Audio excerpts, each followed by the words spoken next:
Yo, selamat datang di Fans Bola Uncensored. Ini merupakan channel bola baru. Di sini kita akan membahas bola sebebas-bebasnya, se tanpa sensor tanpa sensornya dari sudut pandang sepak bola. Dan sebelumnya kenalin, nama gue Bengal. Jadi buat video pertama ini yang bakal saya bahas adalah pertandingan semalam dari FA Community Shield di mana Crystal Palace akhirnya bisa mengalahkan Liverpool dengan skuad mahalnya. Dan memang kalau semalam nonton ini Crystal Palace cenderung lebih sabar menghadapi Liverpool yang mainnya cukup apa ya bisa dibilang cukup dinamis lah, apalagi di babak pertama yang memang kelihatan banget ngotot cara menangnya. Dan apresiasi terbesar juga saya sematkan kepada skuad Crystal Palace karena sebelum bisa berlaga di FA Community Shield, mereka berhasil mengalahkan Manchester City di final FA Cup pada bulan Mei lalu kalau nggak salah. Berarti bisa dibilang nih tim ini berhasil mengalahkan salah dua tim di Inggris yang memang lagi bagus-bagusnya. Di sini sebenarnya ada satu hal yang menjadi catatan saya saat menonton pertandingan semalam. Yang pertama adalah formasi yang dipakai oleh Arne Slot ketika menghadapi Crystal Palace tadi malam. Sebenarnya buat goalkeeper udah pasti Alisson, nggak mungkin Mamardashvili yang baru masuk, dan dari belakang juga pasti pakai 4 back.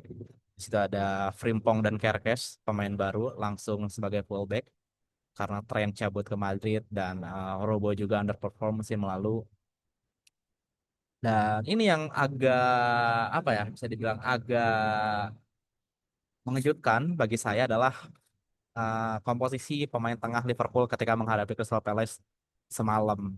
Dapat lihat di sini midfielder yang main ini ada 5. Kalau lihat pakai formasi yang ditampilkan di layarnya ada 4-5-1, di mana tadi defender dan pemain tengahnya ini ada Curtis Jones, lalu juga ada Florian Wirtz, lalu juga ada Soboslai, Mo Salah, dan Cody Gakpo, dan misalkan Ugo Ekitike di tengah. Kenapa di sini menurut saya agak apa ya bisa dibilang agak bingung, karena kalau dilihat ini Liverpool dengan apa ya starting line up yang diturunkan semalam ini menurut saya ini agak unbalance aja, agak kurang seimbang, karena ini si Liverpool kelihatan banget mainnya bakal all out attack, dan itu juga terbukti dengan apa ya dengan 2 gol cepat bisa dibilang. Ugo Ekitike baru mencetak gol di menit berapa nih? Menit 4 udah mencetak gol dari umpan dari Florian Wirtz. Dan kalau kalian nonton, khususnya di babak pertama nih Liverpool nih apa ya pola serangannya cukup dinamis, kayak Ugo Ekitike bisa masuk ke kiri, Cody Gakpo masuk ke tengah. Namun ada satu catatan di mana ini Mo Salah nih underperform ya, kayak kurang mendapatkan suplai bola, dan kita juga jarang melihat tidak melihat performa Mo Salah nih kayak yang banyak dribble lalu juga cut inside ke dalam. Tapi ini untuk permainan semalam ini pola serangan lebih sering di kiri, lebih sering menggunakan ataupun yang terlibat dalam pola serangannya ada Ugo Ekitike, Cody Gakpo, dan juga Florian Wirtz. Ya, karena kalau kita lihat pemain tengah yang diturunkan Liverpool ini tidak ada pemain yang emang naturenya adalah berposisi sebagai central defensive midfielder. Otomatis yang memegang peran nomor 6 nih semalam adalah Curtis Jones, yang kita semua tahu Curtis Jones nih apa ya bukan bukan CDM, bukan central defensive midfielder.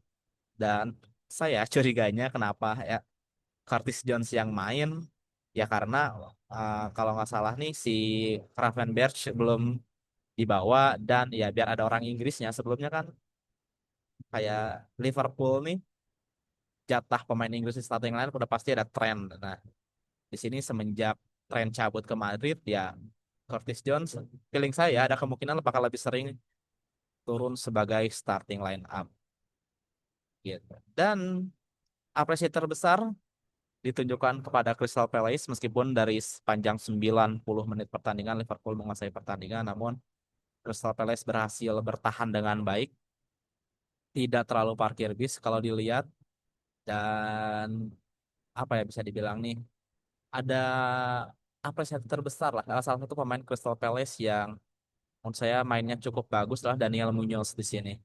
Kenapa? Karena wingback kanan ini cukup kerja keras, kadang bertahan, lalu overlap ke depan dan juga kadang memberikan apa ya, memberikan umpan crossing-crossing ke depan meskipun tidak dapat dimaksimalkan, tapi seenggaknya Munoz ini bisa dibilang cukup merepotkan lah, apalagi sisi kiri dari Liverpool.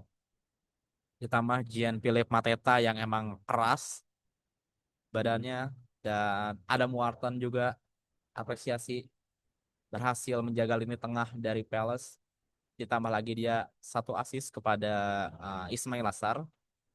Dan di sini adalah catatan besarnya dari match semalam ini. Liverpool ini kan bisa dibilang salah satu kandidat juara Premier League musim ini.